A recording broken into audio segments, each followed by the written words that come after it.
Hello, Hello, and welcome to Finish Big. Big. Yeah, we are listing our way through all of Big Finish in order. All the highs, all the lows, and more on that later. Yeah, from Doctor Who to Earth Search to what else? 2000 AD, everything else in between. Do you know what? I need to ask a question before you've even. Well, can you introduce the guest so I can ask the question? Okay. Please, thank you. Well, we have a guest with us today to help us talk through the Divergent Universe, Part 2. We need all the help we can get. All right. So, Edward, welcome to Finish Big. Thank you very much. Thank you for having me. Edward, can I ask you, please? Every episode he mentions Earth Surge Mind Warp.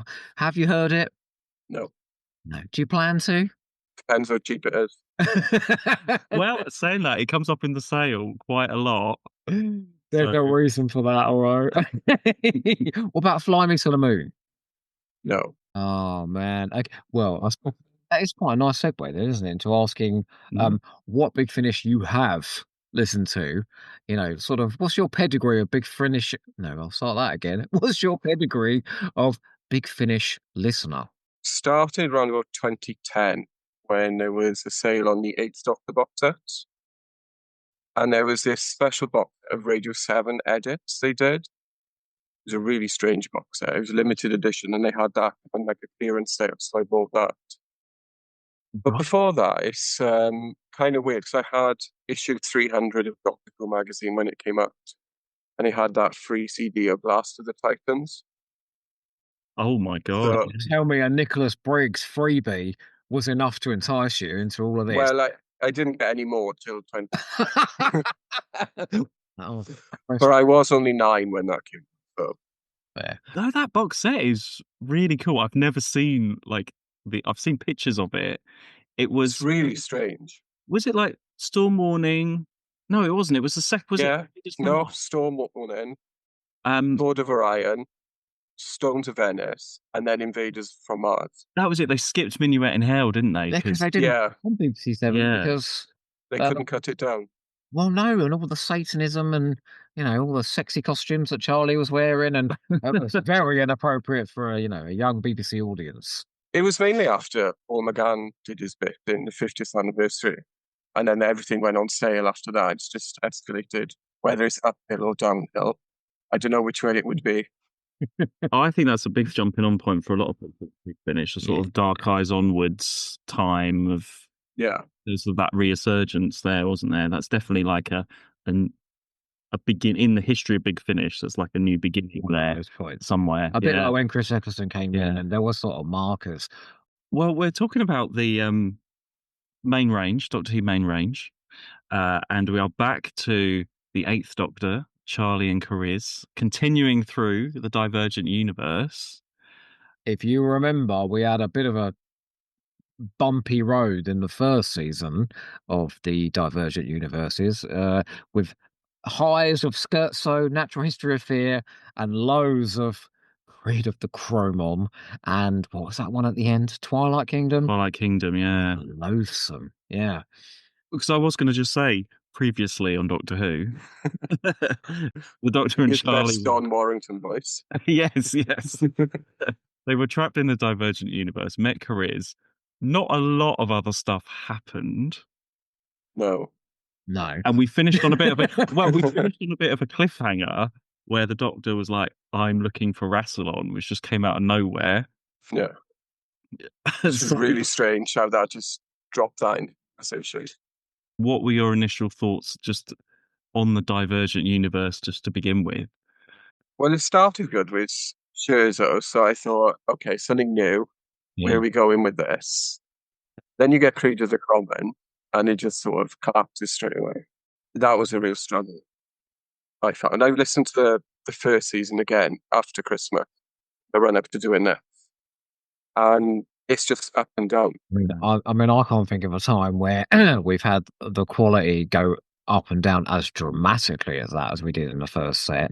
Well, I reckon I'd say that looking forward, this is more entertaining as a whole. This but still highly flawed. Well, shall I say the stories that we're talking about Oh, today? please. I've got some quotes for you here. Oh, here we go. So they are Faith Stealer. I think somebody wants to turn the multi-haven into a mono-haven. The Last. Charlie died in the most excruciating agony, and as you can imagine, she put up no struggle at all. Caerdroia. Well done. There are 3 of me. And The Next Life. Oh, this is my favourite. And above all, he's a complete fraud and a malicious piece of excrement in dire need of a damn good hiding. I made him go back and rewind that bit just so I could write it all down. That's a great line. So they're the 4. Should we just go one by one and just go straight into them? Yeah, let's do it. So the first one, Faith Stealer, was released in October 2004. It's written by Graham Duff, obviously featuring Dr. Charlie Cariz, our regulars. Also, Stephen Perring as Croker. He pops up in all of these. And then guest starring, we have... Has anybody ever heard of these people? No. Neil Bett and Jeremy Kovarak. Those famous guest stars. Right. Well, Faith Stealer. Yeah, well, now look, I feel as if, since 1, this is Edward's first ever podcast, and 2, is his first ever finished big, I'm going to throw it out to you to give you 4 hours each time, which is unusual for me. What did you think of this one? I actually liked this, though. Okay. I thought this one was a good start of first 2 stories, pretty straightforward 2 stories. They need to be Divergent Universe stories. So, I really enjoyed how it was set up as almost like a convention with lots of different rooms with all these different religions recruited. So I thought that was a cool idea to bring all up. Did you find it was the right side of mocking? Because I can imagine that the wrong sort of religious person listening to this might be like, like... Yeah, it's really odd how they did that. I was thinking about it. But I think it was okay. I don't think it was anything offensive. No, it's a great concept. Yeah. Great idea. It doesn't, I mean, I suppose you as I say, you finished with Twilight Kingdom, the Doctor's saying about Rassilon. There are regular characters here are just carrying on as normal, like nothing else has happened. It's another one with Cariz. The thing is with Cariz is he ain't very good. Creed of Cromon introduced him. The Natural History of Fear, it wasn't really him, or we didn't really have much of him. He was strangling Charlie a bit in Twilight Kingdom and going a bit strange. Second time, and then again, it's the second time he's strangled her in this Divergent Universe arc. It's sort of the same stuff again with that. And throughout this and beginning here, I find the characterizations of Charlie and Cariz and their relationship just sort of a bit odd. Definitely in the last one, but we will. It's strange how attached Charlie is to Cariz as well, after everything he's doing to her. Yeah. And yeah, in the next life, right, you know the bit at the end where the Doctor goes, right, come on, before we go off, we're going to have extended therapy and we're all going to get it out of what our issues are with each other. She goes, well, I don't want to share the Doctor with you, Cariz. Well, that's not how you were behaving in The Faith Stealer. Yeah, I feel like there's no through line with these characters in these. This whole story with religion and the church, is this the first one where the Doctor mentions that Cariz is part of the Church of the Foundation and all of that? We didn't have that last season. No, we did. It was mentioned by one. Creed of the Cromon, I swear. It is in Creed of the Cromon, yeah. But then there's more. It sort of fits in a little bit with that. It's more developed in this one. Yeah, but can we lose fucking Lyda, please? Oh yeah. I don't want to hear I hear that. No, Cariz, please. Oh, God. That was going to be one of my things to say for these stories. I don't hear about Lyda anymore. She's in it so much, and it's pretty much straight away in this as well. He has this vision, or he starts having these moments like pretty much straight away with Lyda. And it's like, how many times do we have to hear that? How do you envisage Lyda, Edward? Before or after experiments? No, yeah. Big worm. Yeah. I mean, I was sort of more like the actress. Yeah, it's once I've seen a picture of the actor, it's hard to sort of imagine the way. Yeah. Not at all what I imagined when I No, you know. I I've wasn't expecting it to got a look like that. 25-year-old, slinky. Well, I mean, I'm very This is happy. a normal girl I was expecting. Yeah, exactly. All right. Well, what about the character of the Bordernan, or I suppose the Bordernan, because that's what the man said. Yeah. Well, the Bordenant, I thought, was coming back in the following story with Excelsior because they sounded so similar in the way that they're both the leader of the areas. I thought the idea, right, of all the different religions that could pop up out of nowhere, like what is it? The religion of we have terrible accidents and say whoops be praised. And all, that's really, really fun. And the idea that one religion comes in, which is what's the religion called? The Church of Miraculite. Oh, I've got it. Yeah. You got it there? What's it called? The Miraculites, isn't it? Or, No, they become Miraculite. oh no, the Church of Lucidity. Oh, that's it. Lucidity, yeah. That's it. I've written that down. Yeah, Lucidians. The one church is going to come in and take over from all the others, and that you can sort of just sway from one to the other. That was all really, really fun. I did have a bit of an issue with episode 4, though, when it all became a bit of just a Doctor Who run around with a madman and a fake god, and these bizarre stones that were talking. And is it episode 2 or nearer the beginning where suddenly there's this random sort of TARDIS noise and the Doctor's like, it's sort of like a flashback. He's telling, yeah, like, I remember, you haven't heard it for a while when it happens, and you're like, it's the TARDIS. My God. yeah, and I mean they haven't really been mentioning that. I mean a little bit maybe in the previous one. Obviously the TARDIS was lost, but then it's this weird sort of flashbacky bit where he's like telling Charlie what happened, or he heard it round the corner or something, and then is it? And then later on, is it the TARDIS or not? And stuff. No, it just felt a bit of padding, really. Her into shards, didn't he, or something, And suddenly he thinks they're trapped on this miserable planet we've been stuck on for the last 5 stories forever. It just felt a bit sort of out of nowhere. I suppose it's supposed to be like temptation of get away. I mean, I wanted to, didn't you? Is the boundary all one planet then? Will you please explain this to us? I don't get it at all. This is a question. This is like a wider universe question. Is it like, because sometimes it's a bit like the War Games, or is it zones? Well, yeah. I mean, War Games is a good way. That's how I imagine it. Like I always thought it was one planet. You've got all these zones, and they go through from one to the other. There's like a mist in between. That's what Broker is, and they go. But as I've been listening to these ones again, especially the Next Life, and I did try and look this up. It is supposed to be different planets. It is like an actual universe, and these are supposed to be different planets. But the interzones, I think, are like a sort of a portal between them. Oh no, actually no, that's completely wrong, because is it Bortazoi, is one planet that has lots of zones on it. But there are other planets as well. Yeah. That hasn't explained anything. The fact that the 3 of us can't work it out, I think we've all heard these stories. I think it makes more sense if it is like the War Games. Just one planet with different things. When they do start explaining that it's not, and that they are actual other planets, or some of them are.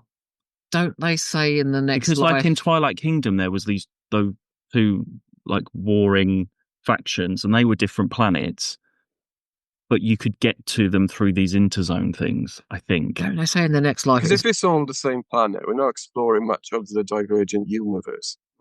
Well, we do 2 planets, don't we? We do that one planet for 8 stories, and then one other. Next Life. Yeah. I think I've doubted myself too early there. I think it is planets, and the interzones take you from bits of planet to planet. I think. I'm determined to get this point out then. Why then, in the Next Life, do they call the planet Bortrazoi a crucible world with different experiments in it? Yeah, that's what confused me. I don't think they're too sure,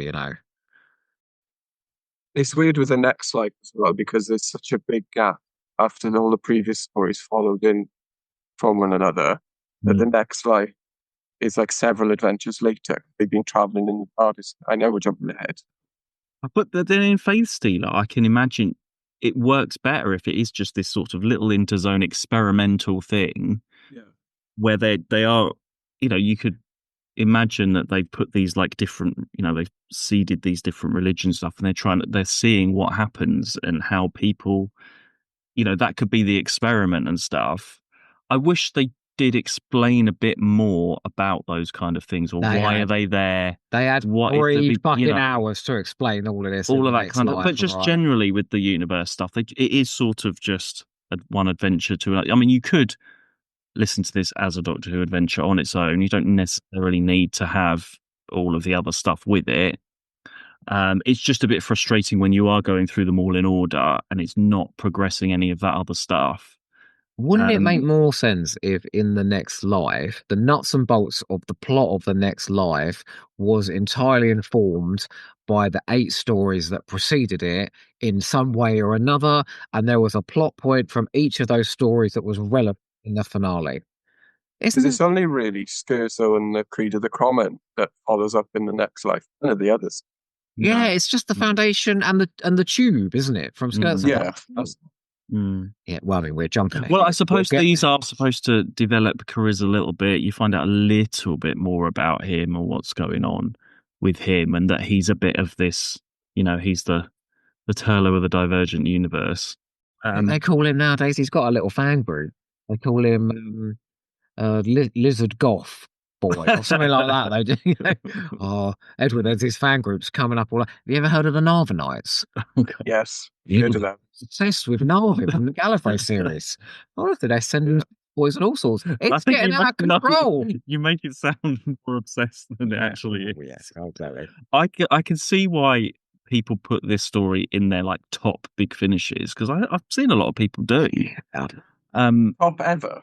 Yeah, some people do. Yeah, you watch the comments later. Yeah, but I think it's more of the concept and the idea rather than when you're sitting down to listen to it as like an adventure, because I feel like it does slow down towards the end. You're sort of just padding quite a bit through part 3. I think the setup's great though. The episode. Oh yeah, episode 1 is good. Yeah, it actually feels like you're in a Doctor Who story for just a little bit, doesn't it? The choral music building up to the cliffhanger. I like that. Did you not? Those church bells will give me a bit of headache, actually. I would have got a mirror effect by the end of the episode. Well, what would you say was the biggest strength for this one then? I'll just say that it's just fun. It's actually a fun song. There was humour in it as well, which helped, like you said, with the happy accident religion. Yeah. There's that whole bit with the ladder, isn't there? Can you say Borderland one last time, please? Borderland. That's right. You could have done that role, What did everyone think of Lan Carter? Super villain extraordinaire. I mean, it was all right, but I didn't think it was. Yeah, okay. It was all right. He's just a projection of the Miraculite. Is that right? Yeah. What was all that about? And then crystals coming out of people's heads. I didn't quite understand that either. Only in Doctor Who. Yeah. Well, he was like a physical manifestation of the Miraculite, but he'd forgotten that was the case and thought it was. Is that right? And he had to convince other people that this crystal could come out of their head to build Miraculite, is it? Your guess is as good as mine. Do you know, was one very odd bit in episode 4. Do you remember when they see the TARDIS in episode 4, the Doctor and Charlie, and she goes, "Come on, let's just go. Look, we'll just leave in the middle of the climax." She goes, "Just set the controls up. Let's go." I'm like, what? Is this what we do now? It was a really odd way of just, let's keep the Doctor and Charlie away for a bit. But it is a good production, I think. Good music, good sounds, like just entertaining to listen to. This wouldn't be one that I'd normally be like, oh, I'm going to listen to that one for fun. I would listen to this if I was doing them in order, part of the Divergent Universe. I don't know if I would just pick this one. I mean, I've enjoyed it more this time round. But it was good. I mean, given the overall standard of the first series, I didn't go into the second series expecting an entertaining listen. And the fact that that was the case is something of a miracle. Yeah, it's the first fun one, I think, of the Divergent Universe. Yeah. It's call it fun. Well, they have been a bit. a bit more grim, isn't it? You know, especially Creed of the Chromon, everything that Charlie goes through there, Scherzo. Didn't you find cool. the dystopian nightmare of Natural History of Fear fun? Listen. Funnily enough, no. So yeah, it is a welcome relief when there is a little bit of comedy in there, because we haven't had that in the last 4 stories before. And even in the build-up to Zagreus, he didn't have much fun. Yeah, It's true. Hey, yeah. it's the first story in about 10 releases for the Eighth Doctor. Yeah, I think Time of the Daleks is the last one they're having fun, is it? We couldn't figure out that one at all, Edward. I don't know. I only remember the title. The cover of this one, I think we have to mention as well. Oh, terrible. Which, I don't know if it's terrible or not. I think it's quite clever. Like, when I looked at this cover, I didn't even remember the cover. I looked at it and I couldn't tell you what it was about. And I've heard it twice before already. I mean, what's the brick wall all about? Well, it's a church window, isn't it? It's a stained glass window. Church window. Yeah. Just a brick wall and a tiny window in the middle. I mean, that's the most dullest church you've ever seen. The church of brick, is it? I will tell you one thing, though. It is a nice cover, though. Do you think? Oh, I think you two are mad. I'll tell you one thing about this cover is the guy that created this obscenity is a very good kisser. I can tell you both that because I have snogged him in the past. So, Steve Johnson, wherever you are, you do terrible covers, but great things with your tongue. Anyway, right. Shall we move on? Okay, we'll move on to the last. He's going to send me a message, I swear. Released in October 2004. This is written by Gary Hopkins. Guest stars Ian Brooker and Richard Derrington. That's all I got. You have to do the first 2 names on the list. What about the rest of the cast? I can't do the whole cast every time. There's so many names. What? Oh, you didn't even mention Carolyn Jones. I was going to say Carolyn Jones. All right then. We need her. The list. All right then. And Carolyn Jones as Excelsior. I've only got one question for you, Edward. Why is Excelsior the best female villain we've had in many, many years? She's just insane. Oh, she's so camp as well, wasn't she? Going on about her makeup all the time. That's right. I mean, talking about like bleak and not fun. I mean, I like this story, but because of the setting, this is... The weird thing is, even though it's quite dark where it goes, her performance just makes it hysterical.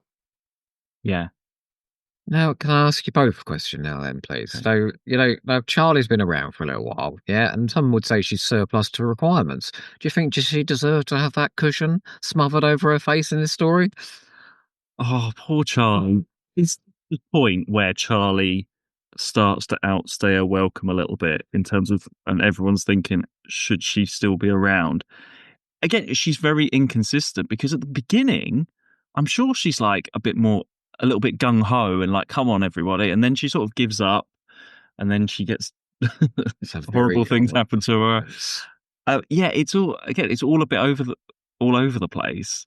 And the performances as well, what we noticed listening to it, Paul McGann as well, when the Doctor finds out about Charlie, he was very muted about it all. There wasn't any emotion there at all. Oh, Charlie, there was nothing. Charlie, how sad. It was just like, oh, okay.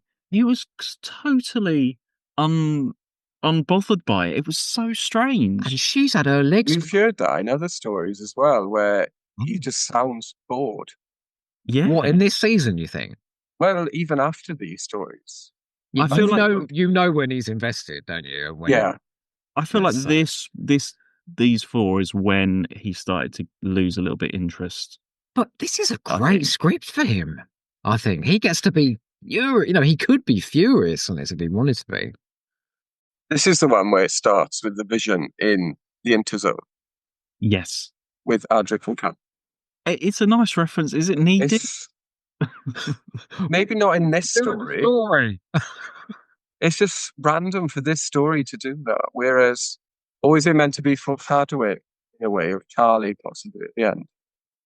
Well, I suppose it could be. Oh, what, they're going to die as well? Or is it also because, there's I got a bit confused. It's like the dead people that Keres sees. So you're seeing people. Is it whatever effect is going on there? maybe it is sort of in with that. Well, do we see Charlie as a ghost after she's killed? Yes, because that's how they know she's died, isn't it? Yeah. But it's a bizarre sort of a planet where when you're murdered, you can sort of roam about a bit and talk to people. Well, talking about the planet. Until everyone's dead, and then it resets. This is the resetting thing, yeah.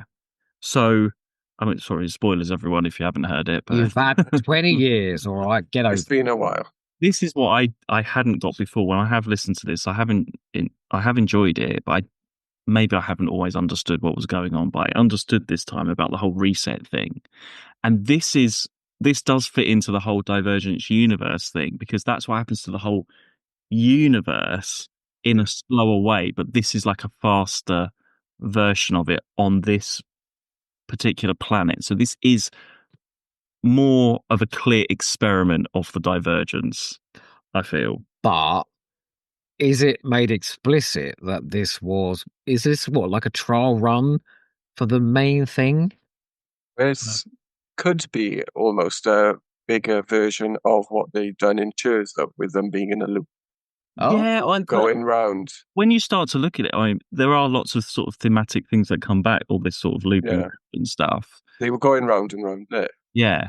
I love how the opening of each episode is Excelsior. It's Excelsior doing her speeches and everything. But again, looping, doing the same thing again and again. And I love the music in this, all that sound, that sort of bleak. There's just this bleakness to it, a bleak feeling to it, which fits the cover actually, which is probably which is quite, I think, a bad cover, but it sort of fits the story as well. Yeah. Thank God you were a good kisser, all right? Because honestly, like it's difficult to explain, but with the sort of the sound effects and the way that it's done with that, it's that sort of color that I can see, like I sort of hear it. That sounds really odd. You know, that's what I was gonna ask. Does the cover art inform your imagination? Then, do you think? No. Sometimes it does. Sometimes it does. But I just feel like if you look at this cover, it is a pretty terrible cover, I think, but it does sum up. That is why I see the bleakness of the planet. I think it does a pretty good job of showing that. I saw it more as like a ruined city, whereas this looks like lava. Well, they do say about a ruined city and buildings, don't they? I sort of imagine. Yeah, that's where Caerdroia ends up, isn't it? And behind ruin. And when buildings. Charlie ends up getting crushed. Yeah. It's sort of bleak like that, with just sort of maybe some more rocks around and things. I didn't see it as like a ruined set. I did see it quite bleak and sparse. Specifically in a room when I know the thing collapsed on. I know, but I just imagine sort of like a sort of ruined castle bit sort of thing. Well, it just goes to show we can also very different things when we listen to an audio. But it's sort of that rusty, decaying sort of feel. I can see what they were going for with the cover. If you listen to this, and the rocket. And the Thunderbird style rocket, isn't it? I'll tell you what this had though that I didn't think any of the other stories had was terrific atmosphere, like really claustrophobic. All of the stuff about the Minister of War and the Minister of, I can't remember what the other one was called, them keeping the secrets of how basically everyone's been wiped out and they're keeping the secret from this mad old Harridan. Excelsior, and slowly but surely more like the very few people that are down in this bunker trying to escape the planet are dying, and it just becomes this really madly camp, she is crazy over the top, but really claustrophobic sort of fatalistic story. It's great. I mean, I absolutely would pull this off the shelf if I was having a bad day. maybe not if you're having a bad day. It kind of changed how throughout the story, because at the start, feels like the ministers are keeping secrets from her, but then she seems to know at the end anyway what's going on. Because you've got that third person as well that tries to muscle in with. Who was the fella that was informing Excelsior about everything that was happening? And what was that character? Yeah, that's like the almost lover, isn't it? I can't remember his name. Landscar, that was it. Landscar. He's sort of seducing her a little bit, isn't he? to the dark side. He shows her visions of the apocalyptic landscape, and she starts having sort of multiple orgasms and going, "Oh, landscape, how wonderful!" Yeah, and I really like this one. This was probably my favorite of the four. I quite like the story of Cariz and Requiem and all of that, and them going off. I quite enjoyed that little mystery when it was a mystery. Oh, really? Yeah, it kept you guessing throughout. Yeah, and then I mean, you sort of know Charlie's going to be all right or something. I mean, it wasn't. Were they doing this because with these Big Finish stories, this is the only Doctor you're doing sort of new stuff with that's going forward. So I suppose there was a potential, if you're getting buying these once a month at the time, that Charlie might not make it through. She was so cash, wasn't she? About the fact, first of all, about the fact she lost her leg. She thought, "Oh well, never mind. I won't walk again." Well, she was defeated. I think maybe they were trying to convey that she's going through, she's gone into this universe. I mean, straight away, she just had a terrible time. Every single story, something's happened to her. And is this her just finally like that spirit of adventure? It's finally sort of worn her down. Is that what we've gone in the Divergent Universe to do? I mean, to just knock the spirit out of her? I mean, it's not great listening, but maybe that's the way they were trying to go. But if they were going to go that way, they need to properly go that way, not sort of up and down, depending on what episode it is and who's writing what story, I think.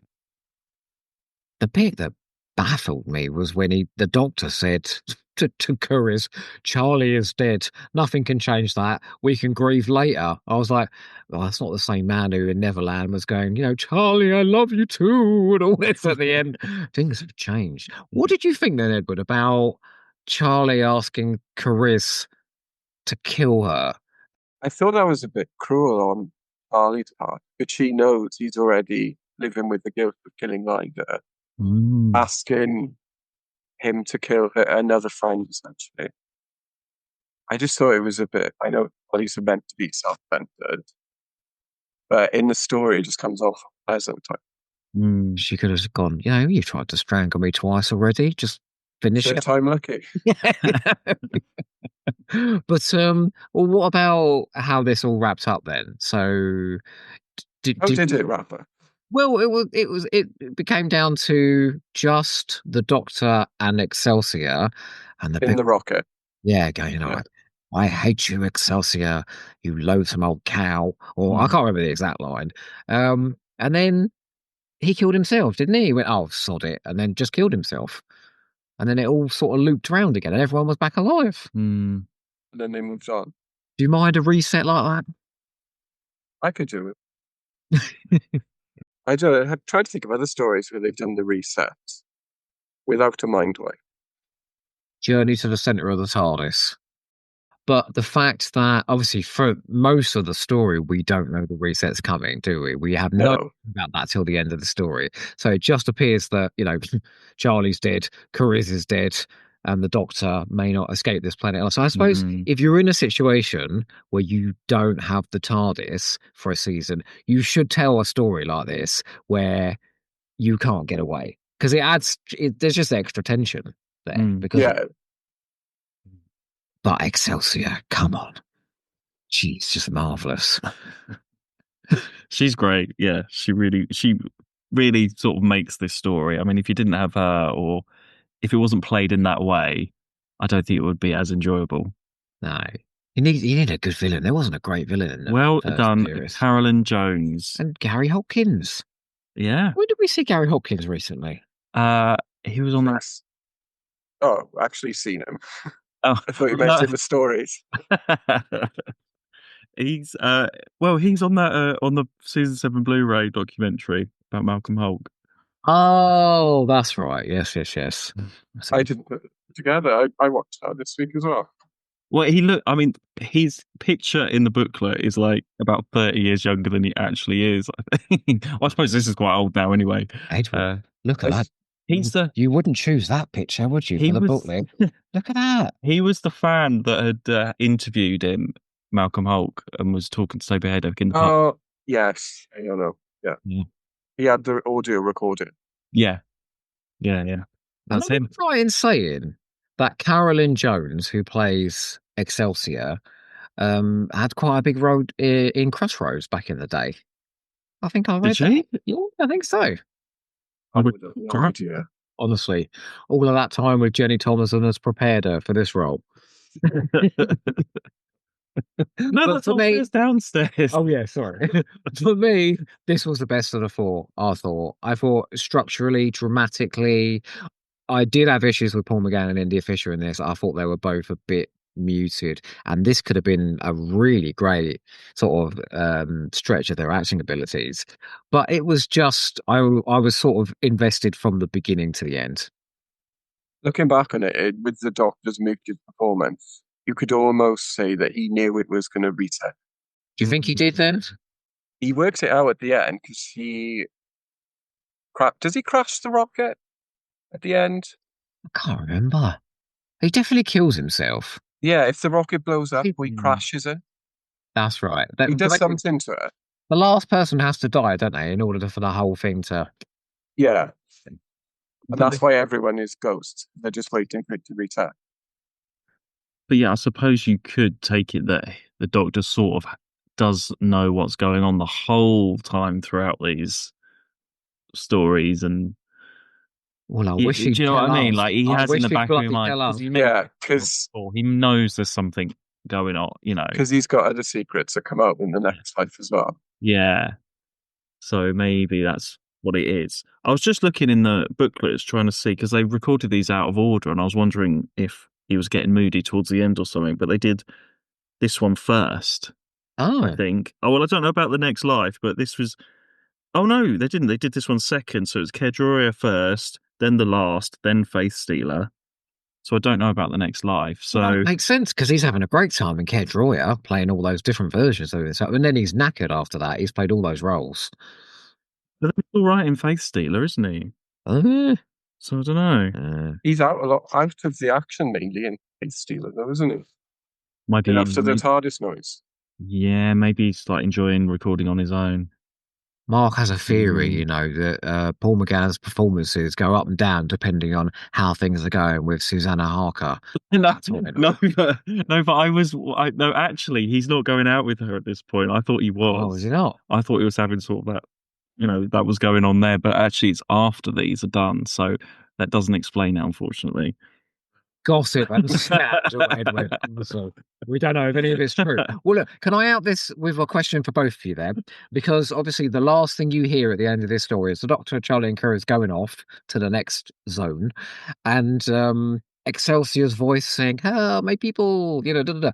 Will they make the same mistakes again, or will they get it right this time? They get it wrong. Yeah, it's just no, you're a pessimist, are you? No, it's just a loop. Yeah, it just goes round and round. That's the point. Well, what's the point of giving him another chance then? That's the experiment, though, isn't it? Oh, good God, I'm glad I don't live there then. Jesus. Well, the next one then takes us to, how do you pronounce this again? Caerdroia. Caerdroia. I always say Caerdroia, but it's Caerdroia. Released in November 2004, written by Lloyd Rose.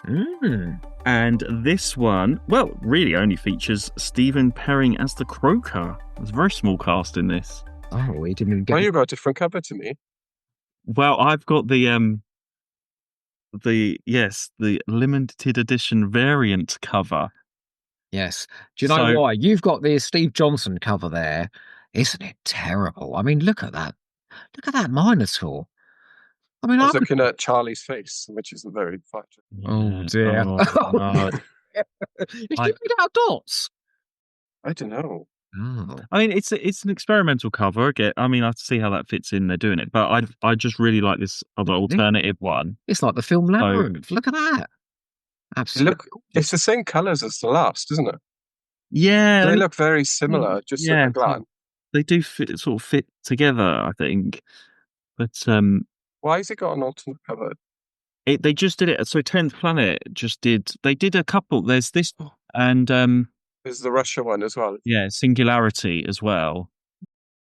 Yeah, so this is Stuart Manning. This other one. Anyway, how about the story? Either you read, because this is Lloyd Rose's only big finish, have either of you two read any of her three BBC books?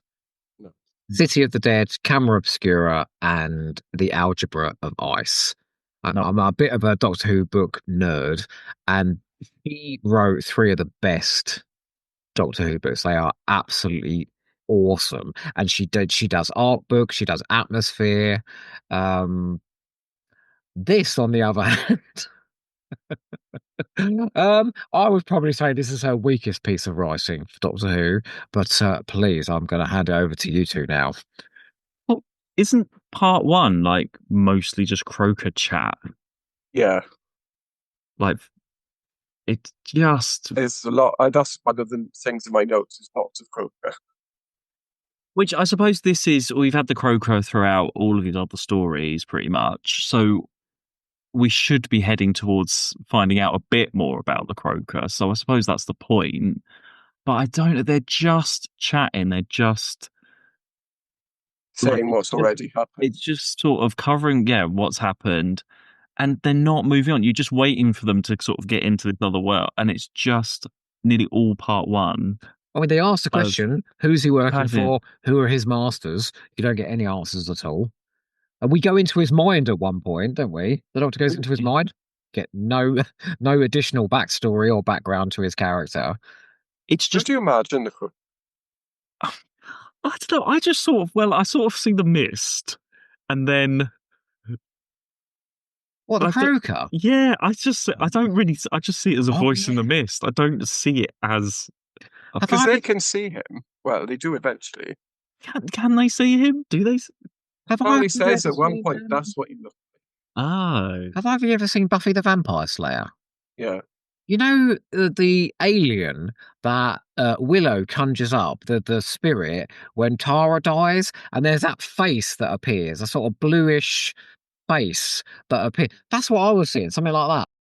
Like all the other times, I just see it sort of like just white, like mind robber white, and a voice, and that's it. I think because they can't see him up until. Is it this one they see him for the first time, or is it the next one? I think this one. I think it is mentioned in this one, yeah, because they do say that's what you. The one sort of crumb you get about him here is that he's not working of his own volition, that somebody is controlling him, and there's a suggestion that he is a victim rather than, like a monster, which does go into the next life. I still don't think it's enough. It's just not enough. And so they're trying to get through after part one, and we get these three personalities of the Doctor. He's like ripped in three for reason, because they're trying to get to. So Caerdroia, whatever, is like the central bit where the Divergent. It's like the Divergent's office, right? That's where they all office. That's how it is portrayed, isn't it?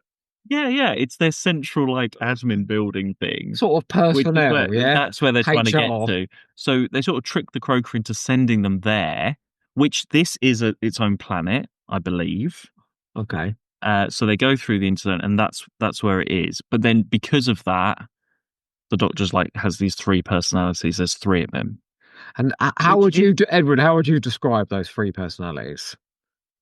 Well, one of them's normal. Then I've put Grumpy Doctor and Dippy Doctor. Yeah. And I suppose Paul McGann does a good job of differentiating them, and it's a bit of a challenge for him. To do three different ones on audio, especially. I mean, you can always tell which one's which. Which is clever, right? Yeah, but how does that really fit into this story? Like, what is the point of it for this? It doesn't add anything. There's no story in it, is there? Is there any story here? Like, I was like waiting for some sort of a plot. I suppose the only thing happening to three is narratively they can all go off with, one could go with Charlie, one could go with Chris, at least. Yeah. Functionally, you haven't got any other guest cast, so he's just doubling up playing all the guest cast, really. What I found so funny was the angry one. Yeah, that's basically like the Time War Doctor going ahead, isn't it? He's basically that in the Time War series. Well, he's a bit nasty, or like early Dark Eyes, when he's a bit The Dippy Doctor, I love that. The Dippy Doctor is sort of series 1 and 2 of the Eighth Doctor. You know, the early child stories, and then the normal one, I guess, is sort of like the now Universe Doctor. I feel like, although the Dippy one was a bit annoying at times. He's really easily distracted. I mean, then you have all the labyrinth stuff. It doesn't really, it's a bit more padding, I feel. What would have been good, which I think, if you had all these interzones, it was all one planet, and then you've got, like on the cover for this one, you've got like the castle and you've got a labyrinth around it, and that's where they've been sort of heading to all along. That's the sort of, there's been this aim throughout. And they have to get to the center of the planet, the central zone, for a reason or something. Well, they could go I feel like that would have, if that was focused and sort of built a bit more. I feel like, and as it goes on, there are these other, dangers and things. They could go through the labyrinth and go, oh my God, look, there's the door to that cave with all the organs. There's the door to the tube that we came in on. They go past all the. I feel like it doesn't really have that effect. There's like all the stuff in the clock, and the clock tower, which is fun. Yeah, fun. Could have gone a bit more toy maker mind robbery. Or you had a zone that was just sort of all a bit weird like that, but it doesn't either. I just don't think it goes hard enough in any direction. It's just more just running around, and I was starting to get a little bit bored as it went through. I mean, it's a lot of wandering around, but I did think, okay, I will say one thing in favour for this story is it was quite light again, like and it did have some peppy dialogue and fun interactions. So whilst, I mean, I was searching for a narrative for the whole 4 episodes, there was some nice light character stuff, which was enough for me to listen to. I can't say I was ever gripped. I suppose it had to have the aim of sorting the Croker stuff out, getting the TARDIS back at the end. I feel like there was a shopping. This isn't like a shopping list of stuff, and then you've got to fit a story around it to get there, rather than someone coming up with an idea of a story and be like, "This is, this is a Doctor Who story I want to tell." It's more like more functional in the end. But was the TARDIS just in the middle of the maze? Was that the prize at the end of the maze? Where was I can't remember now.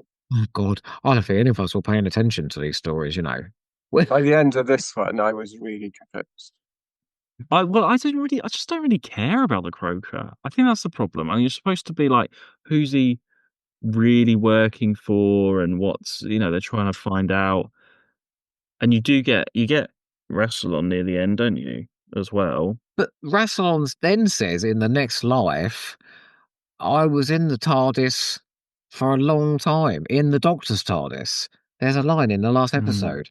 So did he pilot the TARDIS then? I just feel like no one sat down. The writers all should have sat down together and goes, right, let's plot this thing out. Yeah.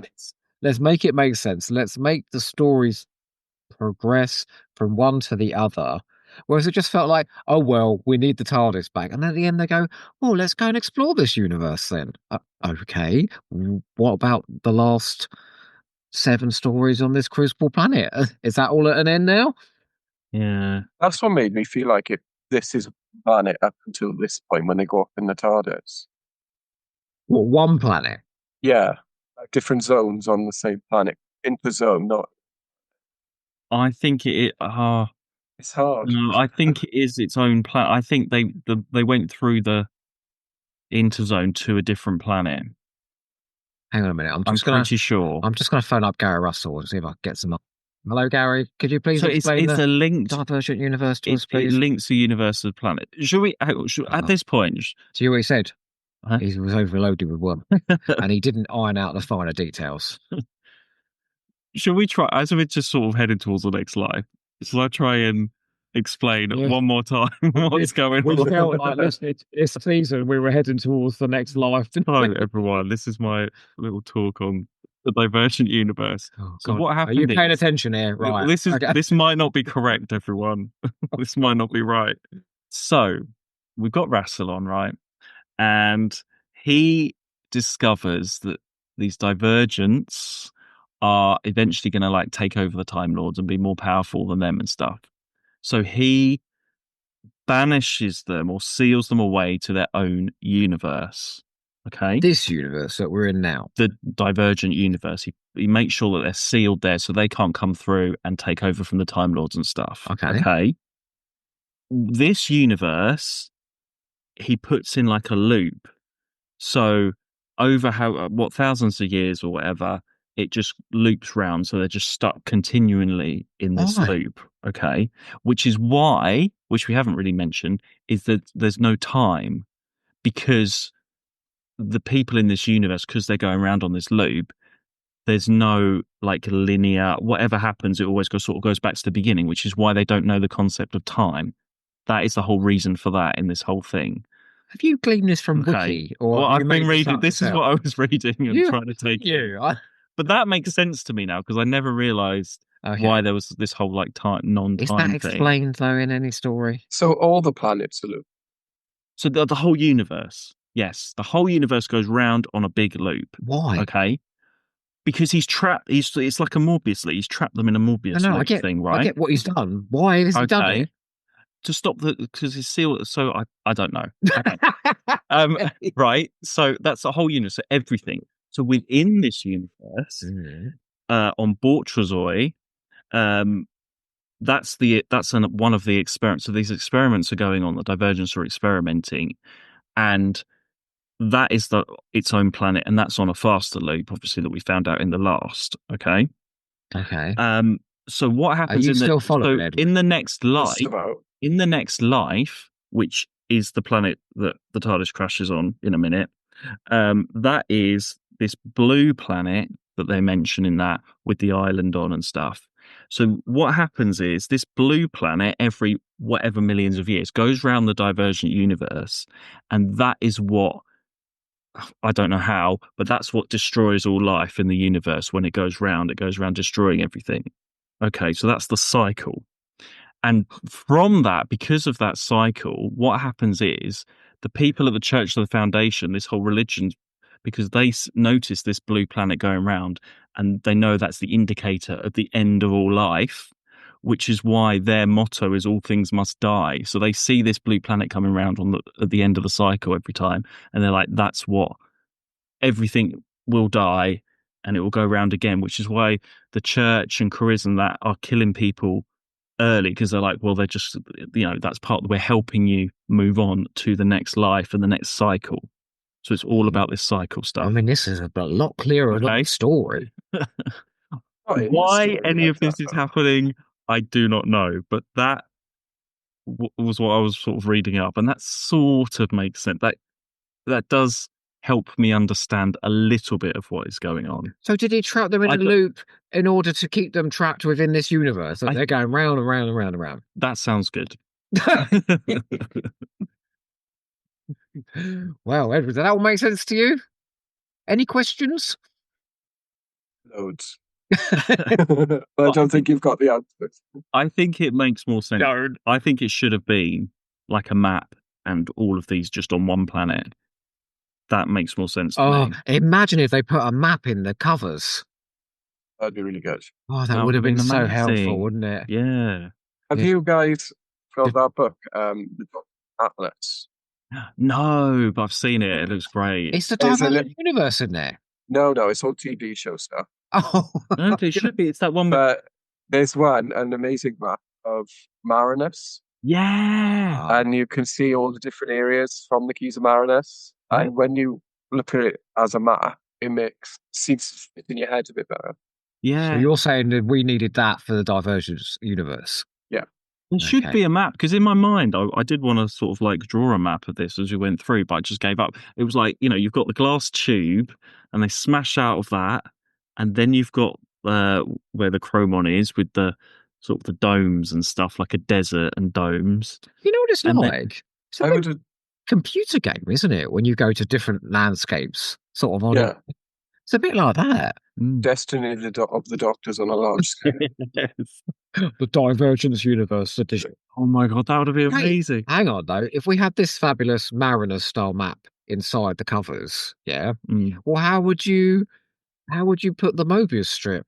You'd have to put the planet going around the whole thing. Are you sure you didn't make all that up? I didn't get any of that from the next life. No, that would be cool. That would be good on a computer game, though. You've got to get around all the interzone, and you've got like a timer of like an hour before the universe resets, and you start at the beginning of the game. So it's like a race. Fast tube and go around the inner bit of the circle. Yeah. We do not need the Divergent Universe game. Or if there is, can someone please put in some fucking explanations? Okay. Anyway, did we finish? Thank you for that lecture. Did we finish Caerdroia? Do we want to say anything else about that? I mean, do you have anything, Edward? I've just got no plot at all. The Welsh actor that's in this, is it the same one from Face Stealer? Because he's not in the credits. Yeah, that's what I was just going from the book. Yeah, there's no one else. Unless But there is someone on the desk, isn't there? It's Stephen Perrin. I think that's Stephen Perrin. It's Stephen Perrin. Because I said to you when we were listening, that's Stephen Perrin doing that voice. It must be Stephen Perrin. Yeah. Were you convinced? I thought it was the same Welsh person from Faith Stealer. You know, the one who kept going, the Borderman. Yeah. Well, I mean, it could maybe. I mean, were these recorded as a block, did you say? Yeah, so the last was the 9th and 10th of June. Caerdroia was the 8th of June. Okay, well, please, anyway, can we talk about let's go on to the next live. So, anyway. And the fact that we will never get these 3 hours of our life back. So, the next live was released in December 2004, written by Gary Russell and Alan Barnes. And this guest stars Paul Darrow and yes, Daphne Ashbrook. Oh, God. And Don Warrington. Oh, and Annika Wills is in there as well. Prestige casting. And this was released as a triple CD set. Lovely, lovely packaging. It's a very pink colour. Yeah, 6 episodes. Yes. Shall we start there? Did this need to be 6 episodes long? Let's go over to our guest. There is more than one story going on here. It's like a 4-parter and a 2-part. But they've mixed it up so much. Well, what's the 4-parter then? The bit with the tribe. Okay. Whatever Two-parter? it's doing with them. The resolution to the Divergent thing. Was there a resolution? I was looking for it, but I couldn't. Well, when we started off in part 1 with everybody going into a dreamscape, and we're back to the R101, and we're back to Lida, I was like, Zagreus again, Zagreus, bit of Zagreus, bit of Neverland again. It's just, do we need more dreamscapes when we're already in these like weird different zones and stuff as well? I felt like the whole of part 1 and going into part 2 was just not needed. We don't want to go back to the R101 all over again and sort of rehash all of that. It's trying to be like the opposite ends of the story, isn't it? With Zagreus at the start and this at the end.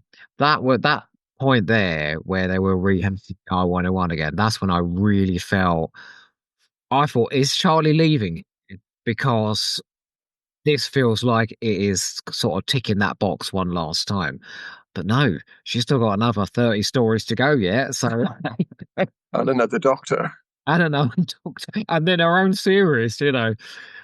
And then they're all split up for most of it as well. So the Doctor's on his own for a lot. But then I suppose what's it called? I completely lost the word. What is that word? Word. Nature. Oh. Is that what you were going to say? I don't. They couldn't resist just teaming up Paul McGann and Daphne Ashbrook together. Yeah. That was what that is what that is a selling point of this story. If it wasn't, I'd say it was perfection. Yeah. Did you even hear the line? What was it? Grace? Aren't you just? There's no grace here. Also, place. I mean, that's you've got to do that. If you get Daphne Ashbrook, you've got to team her up with Paul McGann for most of the story. Whether that's a good story or not. You hear that bit where she introduces herself and he's like, aren't you just? I mean, when she was the super bitch, Zagreus energy at the end, I couldn't have been more excited. Daphne Ashbrook as the evil villain, that was great. But it's so odd that Charlie, Carries, and the Doctor are apart for 2 hours of this 3-hour story. So weird. And I really just felt like the plots were really disjointed. And I know they do come together at the end, But for 2 hours, and 2 hours is not a short amount of time. That's double the length of what a new series episode is. You're going, well, where's all this going? What does all this mean? It's a lot of Annika Wills and a lot of Lyda. Oh, she's back. Yeah. My love. I like the bit with Curious being sort of corrupted by Rassilon and agreeing to sort of work for Rassilon and do anything. No, I think that's quite Oh, finally something's happening with him at least. he's worse than Adric, he is, for falling in with the villains. Well, yeah. He falls in with the villains, he tries to kill Charlie. Like, he's a fucking liability. I don't know why they keep him around. I mean, there was a massive effort to give him a ton of backstory here, wasn't there? The Foundation and his dad and all of that. And my sort of overriding impression at the end was, oh, he's so boring. Like, do you know what? We know Conrad Westmaster. He's a lovely bloke and he gives a charismatic performance, but the writing is it just ain't there for that character, I don't think. Tell me if I'm wrong. I liked it that we got to see what he was like with Lyda before everything, the common, and because it's in that setting of us knowing it's a dream, it just feels us. Dreams. Do you like dream sequences? Not really. I read the New Adventures, and there's dream sequences in every bloody book. I mean, we do get some of that explanation that I was talking about earlier with perfection, and this is more like part 4, isn't it, where we sort of get a bit more, a few more answers. But by that point, what is perfection? She's got to propagate the species. Why is she talking about fucking the Doctor? Because her husband and that. I mean, he's this is what shows that it is a universe of different planets and stuff. Because he's made his money throughout the 9 galaxies and all this thing. So they are able to travel between worlds normally within this. We've just only seen a couple. That's all. Yeah. The TARDIS has been off to other different worlds in between Caerdroia and this as well, hasn't it? Doing what? I don't know what they were doing. Well, Rassilon was in there, apparently. He's been flying it about all over the place. Only up until Caerdroia, isn't it? Oh, what, is that where he went in? No, that's where he came out. That's how I understood it anyway. Shake it about. We're so confused. We'll get an extra box set at some point. We'll get the missing Divergent Universe stories. Well, I'll tell you what I'm going to do then, because I need some explanations from you people. You're much smarter than me. So I'm going to explain. No, because I don't understand any of it. Okay, so first of all, Edward, I'm going to ask you about Keep. Okay, so Keep is supposedly. This is the Paul Darrow character, yeah. No, I thought this is the other one. Keep is the one who's married to Perfection. Yeah. Right, okay. Yeah. He's something to do with the hybrid creature of the Doctor and Charlie in Scherzo. When they merged. Had that gone on to be a creature, then it would have been Keep, and he wants to go around all the universe and eat up all of the superior beings. Now, please, will you explain this to me? I can't. Well, isn't he like... So he's the result of the experiment in that tube. Yeah, but he's not actually the Doctor and Charlie merged, is he? No, but he was... He's like that. If they had carried on in there... But they didn't. It would have... No, but... It's someone else, isn't it, that's been merged? Yeah, it's something... It's someone... And that's what's come out of it. So it's an experiment that has sort of gone on too long and broken out. I think there is something as well about when the Doctor and Charlie and Kara's going through, they're influencing these zones, so they're sort of contaminating these experiments as they go through as well. Who's doing the experiments? It's the Divergents, right? Yeah, it's the Divergents. Can you meet the Divergents in this? Where are they? They're dead. They're all dead. Why? Because it kind of implies the Crowmen are the Divergents as well. Crowmen, sorry. But they were invaders of. Well, that was mighty. How did they die? I don't know how they died, but they were all dead. So if they're all dead, why is the universe in this Mobius loop? We haven't got to keep them trapped anymore. Rassilon put them in there, and there's going to be a next life, and it's going to go around again. God. Okay, well, look, can I ask you both then? Did the climax make any sense to you? No, I didn't get. When they trapped Rassilon and the Croaker in the tube, I got that bit. Yeah, I got that. But That was clever. Didn't they do the same dialogue? Yeah, I like that. That was good. Again, looping round. That was good. So they trap Rassilon in his own trap, Divergence. Yeah. And all of the sort of fizzy Zagreus energy, right? I think it was implied that when the Doctor stepped into the Divergent Universe, it left him. Yeah. So it was sort of flying about the place, all fizzy, going about the Divergent Universe, and then eventually came to this planet, yeah? I think so. Why? Well, because it wants to get through. It wants to get through into the other universe and take over all of time and everything. Okay. So it needs to find a way out, and it wants to use the TARDIS and the Doctor to get out. So it got out of the Doctor around, and then it possesses perfection. So and possessing people and stuff, which would have been quite good to have that sort of throughout all the stories if this Zagreus thing came in and took over somebody every now and then, or was around every now and then. I'd rather have that deal with Zagreus. Yeah, well, I'd rather have that than maybe the Croaker throughout. Instead, you have this Zagreus possession. Or have Daphne Ashbrook as the Zagreus character in every story, following them. Yes. Now you are talking. Yeah. Kind of like they did with the headhunting with Stella. Popping up now and again. Yeah, something like that, maybe just to link it up, because I feel like you get into the next life and it's more just like a functional, this is everything to explain it all. Here's 6 episodes to wrap it all up, because we've got to wrap it up, because we don't want to do this universe anymore. Wait, I ain't done yet. I still want explanations. Okay, so the Foundation Church, yeah, that Curious is from, that's on this planet, isn't it? Yeah, like they originated on this planet that they're on now. Yes, but it's not the Church of the Foundation. It's in fact Rassilon's foundry. Is that right? Yeah, it's doing that 17 thing like Leela. It's just as it's gone out into the Divergent Universe, it's changed over the different zones. And so, what's the foundry for? Imprisoning the Divergence. Or killing them? Well, imprisoning them in this time. Right. Anti-time loop. Yeah. So, wait, hang on. So Rassilon went into this universe to imprison the Divergence, yeah? So sort of self-sacrificing his place in our universe, just to make sure that the Time Lord's safe. Isn't he trapped in there? Yeah, no, I think he got trapped in there. He's not supposed to be in there. Yeah. He wants to be. He wants to get out. Oh, so it wasn't like a self-sacrifice. It was not like a victim. No, not like Omega. No, he got stuck there. Okay, because at the end of one episode, he was clear, and he was like, "I am Rassilon, ha ha ha ha." Didn't he? So at one point, I was like, "Okay, you're clearly the bad guy here." So, okay, all right. Then please just explain this to me. What was Rassilon's ultimate plan at the end of this? To leave the Divergent Universe. To just get away. Yeah. Yeah. He just wants to get out.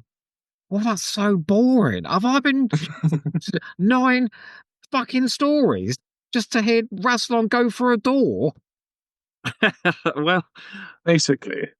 Yeah, there's nothing. There wasn't anything. Even all the other stuff with guidance and the people that are living on this planet, that didn't really interest me. It wasn't like a fun story, and then it happens to wrap everything up. It just was. This is where the two stories that shouldn't be together are together, because you've got that story with the tribe and Jim Berrybud. Is that right? What's Jim Berrybud? Jim Berrybud. It's the young girl that doesn't talk. Oh, they mention her name. It's a child.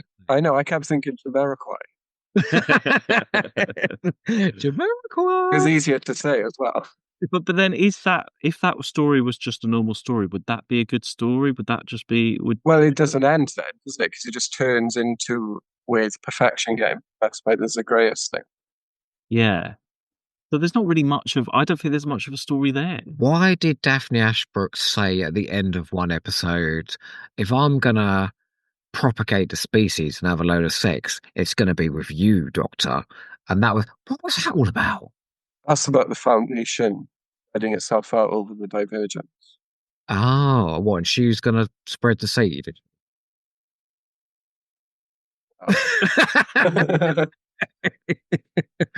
I think it was just an excuse to have Daphne Ashbrook coming on to Paul McGann. Well, yeah. I don't think they needed much of an excuse. But then also the stuff with Daphne Ashbrook and Perfection and Charlie being that sort of, it's like the Eighth Doctor school reunion moment, isn't it? That's what, yeah. But again, that I don't think that's very consistent with Charlie's character. Suddenly, Charlie's never met another companion at this point. No, I suppose not. Because even when she meets Romana, it's as the Time Lord President, not like an old companion coming back. But I just felt that was out of character. Wasn't she jealous though? Yeah, but it was a bit too much. It was a bit over the top, I think. I don't think she should be. I mean, I know Perfection is a bit of a... I mean, this is the same girl who said, I love you, and then in the next story said, you're dumping me? You know, she can be a bit over the top. But she just went straight in, like, who is that? She saw her on that screen, and they were like, who is that? And just got suddenly really annoyed. Like, about all the other stories. You don't get jealous of other people, right? No. I just thought it was a bit too much, and it was just for the sake of having them argue and just have something happen. I'm trying to think of more positive things to say about this story. I thought the score was fantastic. No, wait, I thought the sound design was great, and there wasn't a performance you could fault. Okay, every performance was great, and I thought the three leads were all giving very peppy performances. It was just the words they were saying. This is where they saved all the guest cast at the end, I think. Is all the names you know in this one as well. So they all gave good performances, they all know. And I do think it is kind of unthinkable that you're hinging this entire arc on Rassilon being in this universe, yeah? Because that's obviously mentioned in Zagreus. That's why he goes into the universe after him. It's mentioned in the Twilight Kingdom at the cliffhanger that he's going after Rassilon. And then obviously he appeared in Caerdroia. I mean, it doesn't turn up in this story, not properly, until part 6. Or part 5 and part 6, where he gives a huge 5-minute exposition dump about what this has all been about. And then in the last one, he behaves like a really shit. And if you want to see a great villain, go and have a look at Excelsior in the last. A really shit villain who then just gets tricked into going back to Scherzo. And it just makes Rassilon seem like a prick. You know, like a useless prick. So what was this all about? It's very clear that they had a planned show. Yeah. I know we know that after the fact. An extra season. There was going to be a whole extra season of this. Yeah, because Scaredy Cat's meant to be in a Divergent Universe story, isn't it? And then one of the others is in Memory Lane. And Time Works. Oh, something inside? Time Works, something inside. Memory Lane, is there? Yeah. So basically the next 4 as well would have been a dodgy in the season again. Yeah, but then what? We would just be delaying having this story a bit later on, maybe? Is it? But my point is that you've had 8 stories to spell out this story to us. Now you've got 3 fucking hours to give us all the answers that we wanted, and they all come at the end, and they're not satisfying, and it doesn't tie anything together. And then we just hop through a door. There's Davros on the Daleks, and everyone goes, "Well, never mind that shitty arc. There's the Daleks." It's just not good. And I know they're trying to do something original, and they're trying to do something a bit different. Was it a success? And now I think you know my answer. Edward? 50-50, really, isn't it? Go on. It's hard to say. I'd say, based on the conclusion, no, I don't think it was a success. But there are peaks within these 8 stories. I mean, when you get something like The Natural here in there, which is really good drama, it doesn't fit in any of these stories and is referenced again. So it kind of makes you think, well, what's the point of doing the arc if the arc's not going to be worth it at the end? But couldn't you tell Natural History of Fear out of the Divergence universe? Because you kind of could. Yeah, oh yeah, definitely. I think the only one that's like an absolute banger that really has to be told within this universe is Scherzo. Yeah. Yeah. Particularly following straight on from Zagrea, where you've had that big ethereal type story go into that two-hander, really brings it right back to what it's about. I mean, I hate to do this sort of thing, but you was rather pulling me off in the first series of Divergence that I wasn't giving it enough of a chance. Well, here we are at the end. What do you think? Well, I'm glad they've done it. I'm glad they were trying something different. I don't think it fully worked. I think there needed to be a bit more of an explanation and a bit more of a thread through rather than just the Croaker turning up every now and then. That was all that there was really until we got, and then it's just all sort of shoved in the next life, not very clear. I think a lot of the elements of the next life could have been slowly explained through, even if it was just the last three stories, a few more things sort of ramped up then I think rather than just more of the same and then just shoving it all at the end. So yeah, maybe that was the rushed, trying to wrap it up quickly, but it felt like when they started, they hadn't got a full idea of how it would end. It didn't seem like it was planned through 100%, and I think that's what it really needed. Something this complicated, because I feel like it is complicated. I feel we've listened to these quite a few times over I over the listened to this years, today. I should know the answers. and the fact that we can't really explain exactly what is going on, how this universe is set up, and what it actually looks like. I suppose, that's value. You can listen to it again and again and really try one day, maybe. Maybe it is there somewhere, but you have to really concentrate. And I feel like that for the next life, especially, I was like, I just want to enjoy a story. I don't want to be concentrating this hard, just trying to keep up with everything. Even if you're having breaks in between episodes, I feel like it's a lot and it just feels a bit too heavy. I just want something that's a bit more enjoyable rather than feels like homework a lot of the time, trying to be like, okay, so this is happening here and this is happening here. What does this mean? How is this, But you think they could have made it feel less like homework by just being super clear and weaving that into an Yeah, that's what I mean. story? Yeah. It should have been sort of weaved in a little bit better. Yeah. Do you think it was a mistake to have said by the end of it, the Divergence died ages ago? Yeah. Because it really built them up as being this. Because in Zagreus, thing. Yeah, they did feel like powerful and this thing coming through. In the end of part one of Zagreus, they're breaking through into the universe. It felt like like a big epic thing was going to happen. And Neverland was great as well, and all the build up to that. And then it just doesn't. You need that bookend the other side, and it just didn't really. It wasn't there. Where did they die when they were trapped in the thing? Oh, we can't have any more questions. No more questions about the Divergent Universe. I mean, in retrospect, it makes Empire of Depth, the end of the last series of the TV Doctor Who, look like a real winner. As an end of an arc, doesn't it? Maybe the Divergent. This feels like more like a novel idea. Maybe that it would be explained more in like one of the Eighth Doctor books, like an arc there. It feels like more along the line. What were they doing at this time then? The Eighth Doctor books. Where were they at this point?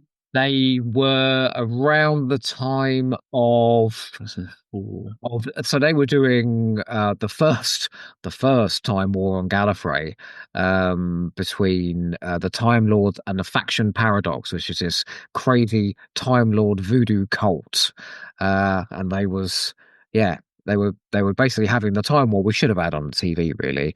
And it's lots of ghostly things from the past, haunting things, and bone edifices in the sky. And it was all very epic. And frankly, it shat all over this. I was going to say, a bit different to this.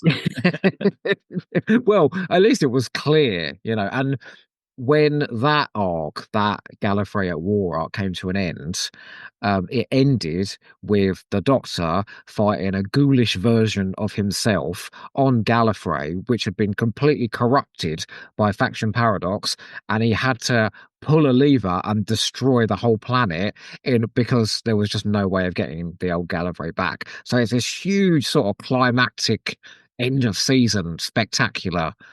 I'd say a bit more than the next life will. This is the last Eighth Doctor story then. Before it wasn't the new Doctor. Mm. Because after this, before Terra Firma comes out, all of Series 1, doesn't it? Yeah. So that's like the final current Doctor story, if you know it. It's not much of a finale, is it? No, it's been a good run since Storm Warning. It was, when it It first was a started, good it was right up until Neverland.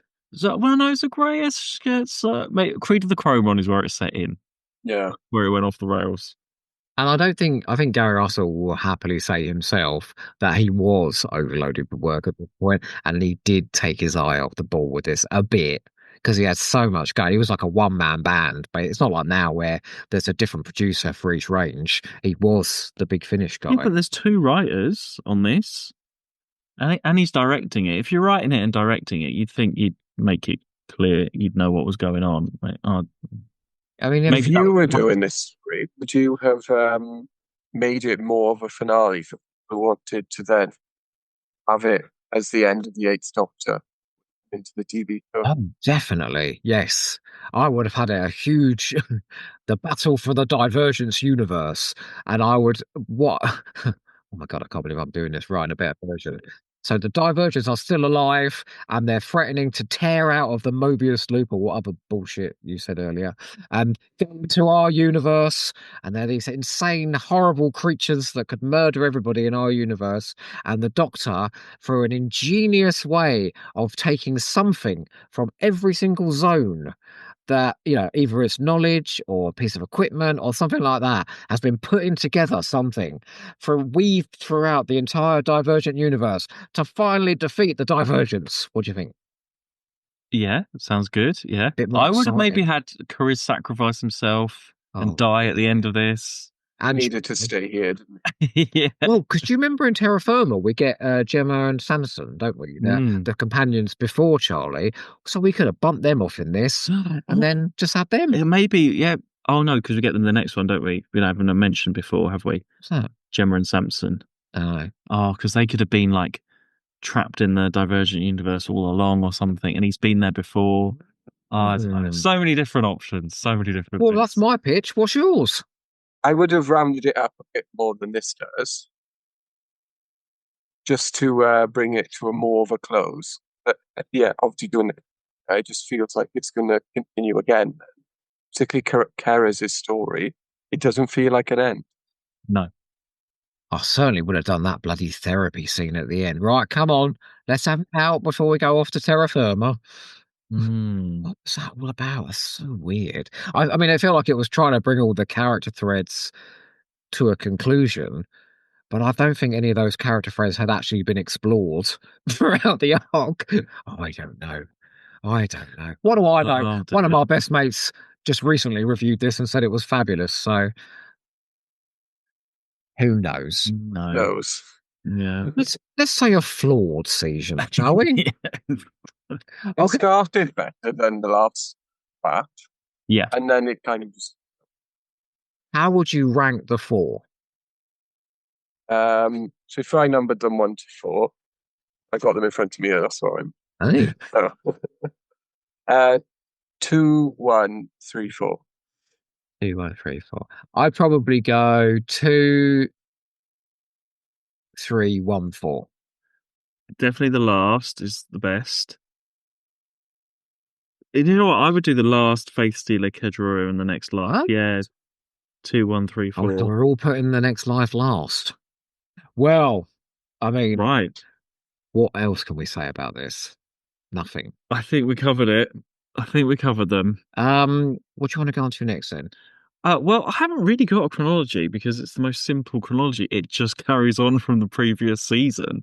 Although, if you were doing like a massive like marathon of everything, I would probably put Gallifrey Series 1 in between Twilight Kingdom and Faith Stealer just to break it up a little bit. Because I think there is a lie. I think Romana says in Gallifrey 1 that the Doctor's not in this universe anymore. He's off somewhere else. So you could do that. Put it before Scherzo and after the Greyes. So you have that gap and she mentions it there, and then you're going to getting up to. Yeah, you could do that. Yeah. I mean, I thought you've got Charlie's sister as well in that series. Oh, of course you do. Yes. And she's mentioned, isn't she, in the next live? Yeah. That she got bloodied in the hunt. So then you got rid of. So I suppose it's Gallifrey Series 2. Yeah. So it depends if you put those together or not. Yeah. It depends if you want how big a season you want of the run of Eighth Doctors. Was you just being kind though and breaking up the interminable quality between? Well, I mean, it's not. Yeah, maybe have a bit of a. If you want to break, that's what I was thinking. If you want to break between the two sets of 4, then maybe put that there. I mean, when you look at the 2 seasons, there's quite a few new writers there, isn't it? Graham Duff, Gary Hopkins, Lloyd Rose. None of them have written before. Will Schindler wrote The Twilight Kingdom. Jim Mortimer wrote Natural History of Fear. He hadn't written an audio before. Who did? Martin. Oh, boy. He never should have done again, but he did. But no, they're all sort of new. So they are trying to do something new. I just think it flops spectacularly. But props for trying. Yeah. Well, shall I... What, are we doing Docker Hose? Oh, do we want to know what that twat thinks? Okay, let's find out.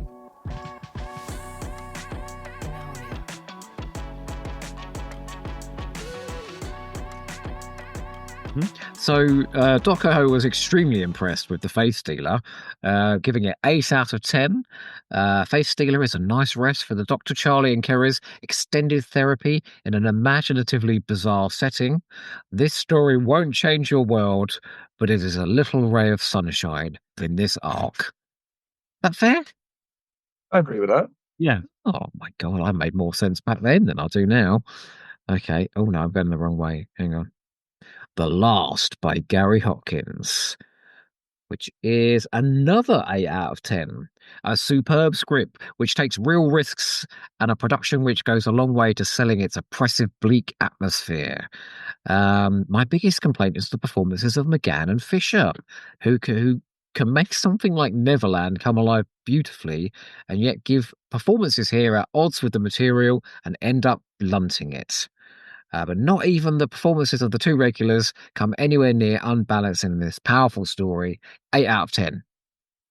That's pretty much what you said today. What is that artwork that you've got there? He's got the weird... Where did you find that? Is that the last? Better than the cover, isn't it? No. Oh, my God, it's got an enormous stiffy. Okay. Hang on, what's the... Oh, Caerdroia? I think I quite like that one as well, you know. Okay, Caerdroia, 8 out of 10 again. I'm spaffing all over the Divergence art. Okay, I've said it 3 times already, but can Lloyd Rose write every story? That's what I'm thinking. Or at least characterize them. It's shocking to think that a story in which McGann, Fisher, and Westmass carry 90% of the material set inside the Divergent universe could be this amusing. All in all, a very promising shove towards this arc's conclusion. Really? And a fascinating story in its own right. I couldn't even find a story this time. 8 out of 10. Wow. Oh, that's quite generous. I was super... Oh, look what's come up after that. Nicholas Briggs interview. That's when we were still talking. He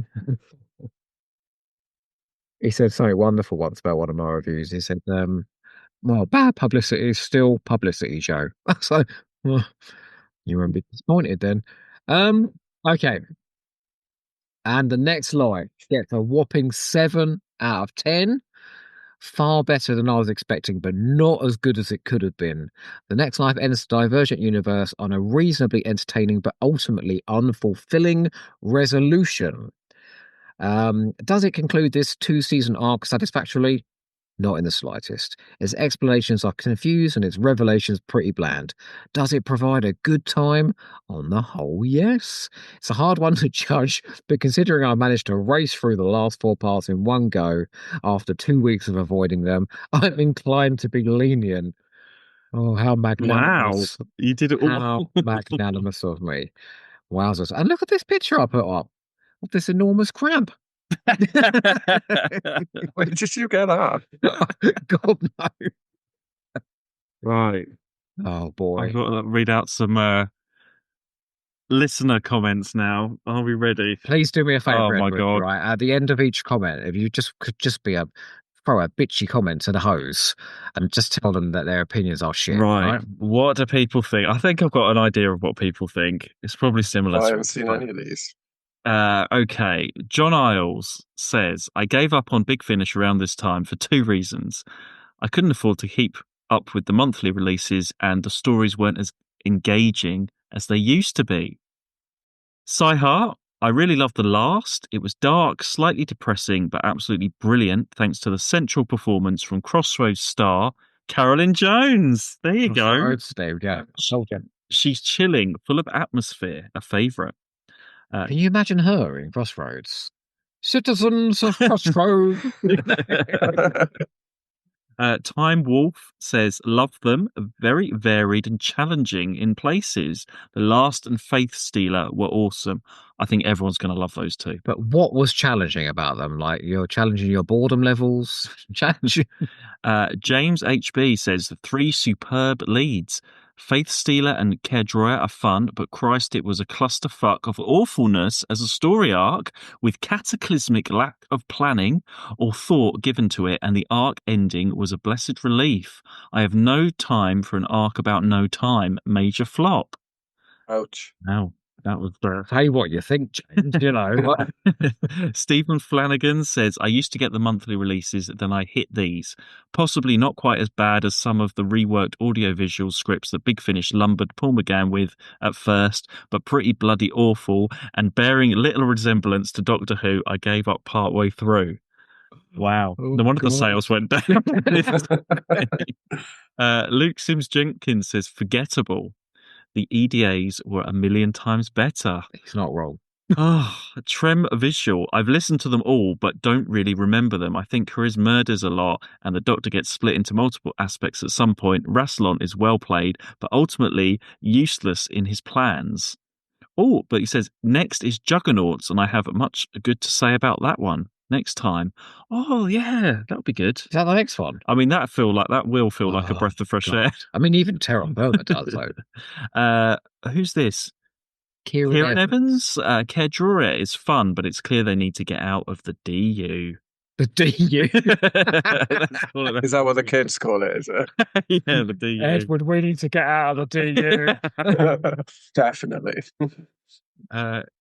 Gareth says, Caerdroia is fun with McGann playing 3 sides of 8's personality. The next life rounds everything out. I can't remember anything about Faith Stealer or the last. That's like completely opposite to everybody else. Rounds everything out. Are they talking about that Mobius loop? That was the same with me. I looked at the cover for Faith Stealer, I had no memory whatsoever. And then listening to it, it just felt like a new story. And I'd listened to it twice before. Oh my gosh. Well, no, I definitely remember that one, but I remember the last, but not Faith Stealer. And I remember Caerdroia being amazing and then really struggled. The memory cheats, you know. Dave Rennie says, more Paul Darrow as he purrs over the word foundation is never a bad thing. The next life is rather fun. Faith Stealer is very clever. I don't mean to offend, as I'm not overly religious but agnostic, but I believe many real religions have been created in a similar sort of misinterpretation and word of mouth. Wow, Dave Rennie getting heavy there. I don't need to insult religion, but I believe all of you are a load of bullshit. David Gillespie Pratt says, I might be in the minority. Oh, start that again. I might be in the minority for really enjoying all 4 of these. The last is a highlight, if also a tough listen. The next life is a suitably epic, and while the storyline is wrapped up a little too quickly, it's quite satisfying. If this was strictly, I'd keep them all. Oh. He's been examining those camera scripts too much, I think. Phil Smith says The Last might be my pick for one of the all-time best hidden gems that Big Finish have to offer. Wow. Okay, I can see that. Wonderfully dark and pessimistic with an amazingly performed unhinged main villain, plus a chance for our main cast to sink their teeth into some properly emotional scenes for once. Maybe not sink their teeth into it, I don't know, but... Well, no, they didn't really take the opportunity either. Michael Mills says some very decent stories in there, but the arc is inessential to their success. Spot on, Michael. Potato Moment... Who? Potato Moment. Potato Moment says. Moment. Right. Sound of my prod. Right. I think that's one of the cover designers. Big Finish. There's absolutely adore all four of them. Faith Stealer, in particular, is one of my favourite Doctor Who stories in any medium. It's just incredibly witty and profound, and the soundtrack is heart-wrenchingly good. I will always defend the DU arc as being incredibly inventive. These four, especially rock. Oh, is that what the kids say nowadays? Yeah, it is. Get down with the DU. It is the DU. Hoovian from Shetland says Faith Stealer is pretty decent. The Last is one of my favourite of the whole Divergent Universe art because of how morbid and depressing it was. Oh, Hoovian from Shetland. I'm so sorry for you. Caerdroia was very fun and definitely needed after The Last. The Next Life started pretty good, but it was a bit long. A bit long. Oscar Groucho. Faith Stealer, a curious parable that resonates more in uncertain times. Fine character work as an endpoint is identified. I don't know what that means. A curiously somber McGann.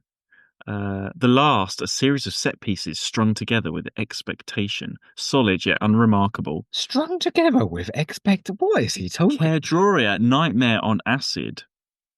Oh, Nightmare the Program. Oh, yes. Yeah, it is. Edward's far too young to be knowing. I have no idea what you're Remember how old we are, all right? Monk says, it's a picture of the monk. The Last is hang on, I'll say that again. The Last is super morbid, but I love it for that. Why does everyone love this morbid style of story? Totally get why it's a bit much for some people, though. The monk carries on. No, it's the same. Oh, no, it's the same one. Sorry. Caerdroia, I remember being really fun for the multiple eights, but TBH, the actual plot, I hardly remember. Faith Stealer is just decent. The Next Life was very boring. Memorable Human Being says all good. Caerdroia especially is pretty good. Okay. The Metal Hoovian, love this stint, especially The Next Life. Oh, the Metal Hoovian. Is that a Reese in disguise? The Toymaker's cat. Yeah. Oh, now can we just have a moment for the Toymaker cat? Because he has got the most strokeable pussy you're ever going to see. Off you go. Ooh, yay, more monthlies for us hoes to digest. Ha ha. Faith Stealer, somewhat forgettable in that I literally can't remember much about it. The Last, depressing as hell, didn't like upon first listening, but have appreciated more as time goes by. Yeah, I agree with that. Jumping ahead to The Next Life, it was all right, but longer than it needed to be, really. But what a cliffhanger. But going back to Caerdroia, love this story. It's got so much fun in it, which has been severely lacking throughout the Divergent arc. Yeah, that's what we said. Always a joy to listen to this one. Well, I suppose it sounds like every story's got a champion. Yeah. Yeah. It's the Hoovian with a small collection. Prepare yourself, all right. This is a small dissertation here. Here we go. Love me a bit of Divergent Universe. The arc, which was cut short, and you can clearly tell, unfortunately. Faith Stealers is definitely the most fun we have had. Sorry, let me say that again. Sorry, I said Faith Stealers. I don't know what that made me laugh. Sorry. Sorry. You are a professional. Will you behave yourself?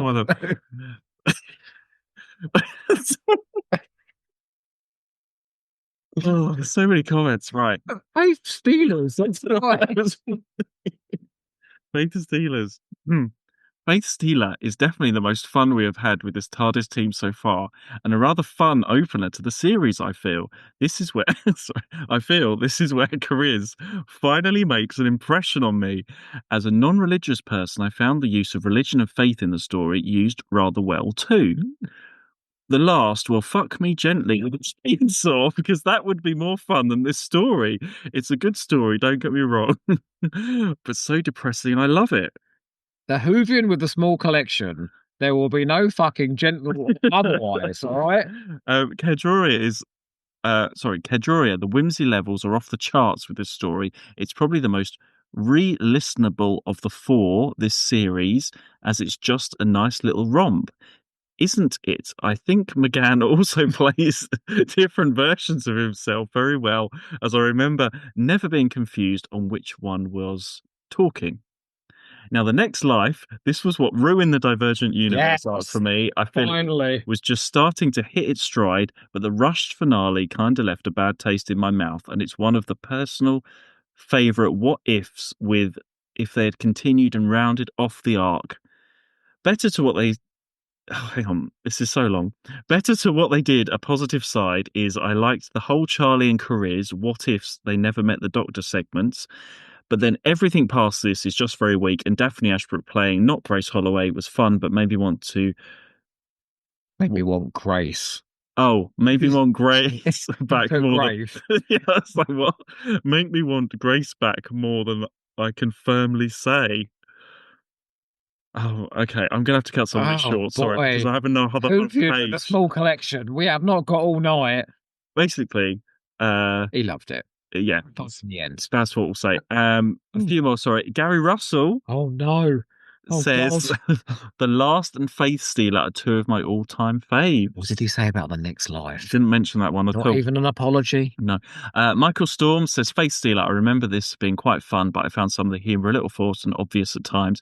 I quite like the setup of the location essentially being a bazaar for different religions. Thought the ending was a bit of a mess, though. I agree with that. We've still got tons more. We can't go through all of them. What about the Eternal Honey? He sounds Eternal nice. Honey says The Last and Caerdroia are both good. I can't remember much of Faith Stealer, and the next life is absolutely dire. Read Ben Thomas. Ben Thomas. Before I listened to the next life, I wouldn't have believed that anything with Paul Darrow in could be inherently boring. You live and learn. It's true. Zagreus McGann says I absolutely adore these stories. Well, I suppose you would. Not sure about that. Anyway, lots of differing opinions there. But mostly, actually, The Last, I didn't realise The Last was such like a fan favourite. And The Faith Stealer. Well, yeah, Faith Stealer, I've seen that one. But The Last, I just haven't heard anybody really mention it much. And so... I was going to say, I think it's because of their placement in after what came before, in Divergent in Universe. These two are most straightforward and enjoyable, I think. Yeah. Particularly back to back. Time for some fun, you know. Although, mind you, we head out of the Divergence universe now. What happens? People being tortured by Davros, companions being murdered. So, business as usual. Yeah, I don't remember some of the follow-up ones like Scaredy Cat, and it's something inside I wouldn't know much about at all. So, remember Scaredy Cat, isn't it? That's like one of the shortest. Yeah, it's like 15 minutes. 15-minute episodes. Really. Is that because they've cut all the Divergent Universe stuff out of it? Maybe. Oh, well, all those croaker scenes, yeah. Yeah. It's just like a little girl going, Scaredy Cat, Scaredy Cat. Do you remember the music? Something inside. That sort of electronic music. Oh, it burrows into your head. Is that the one with the ice cream truck? No, that's Memory Lane. Oh. Something inside, Memory Lane. I mean, they all tend to merge together, those last two. The Time Works as well. Time Works. Yeah, I forgot about that one, yeah. I quite like that one. Yeah. Well, I suppose there's only one thing left for us to do before we out this episode. Did you bring some questions? I have got questions, but we've already talked about this. Oh, no, don't. Well, great. We'll get them right then. Then I suppose it's time for some oral audacity.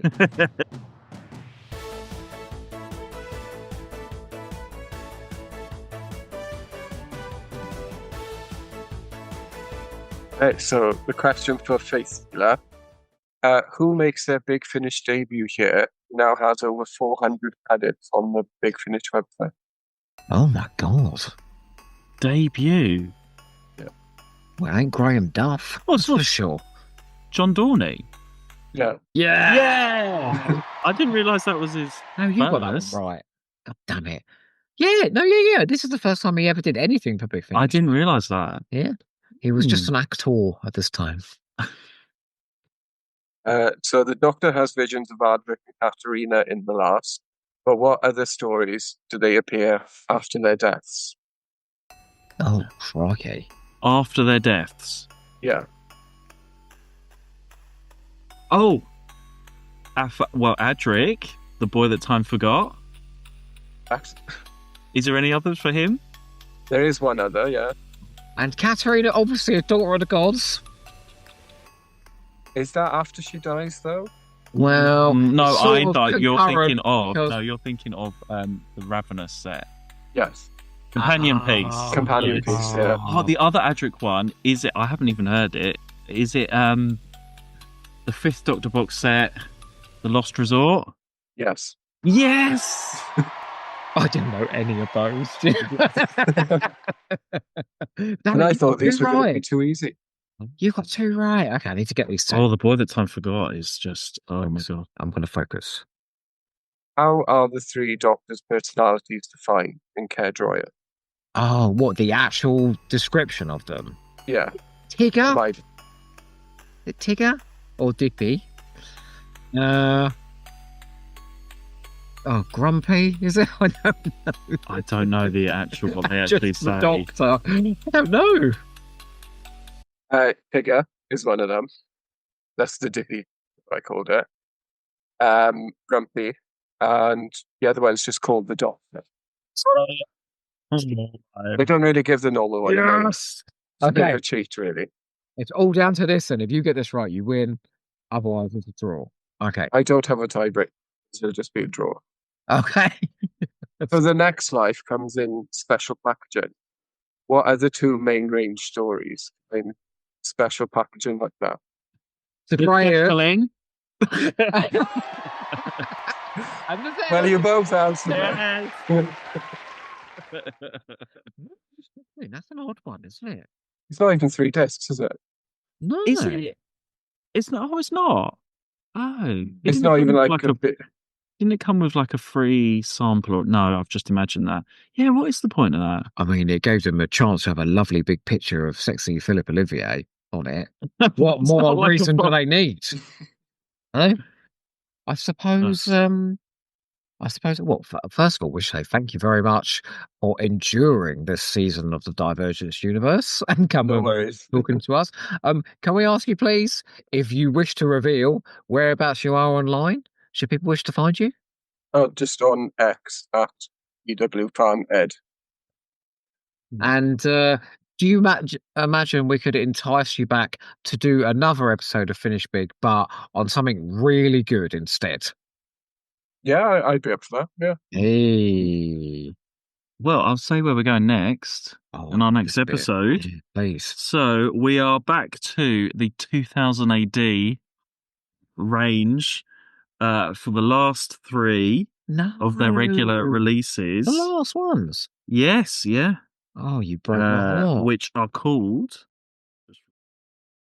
Judge Dredd, Grud is Dead.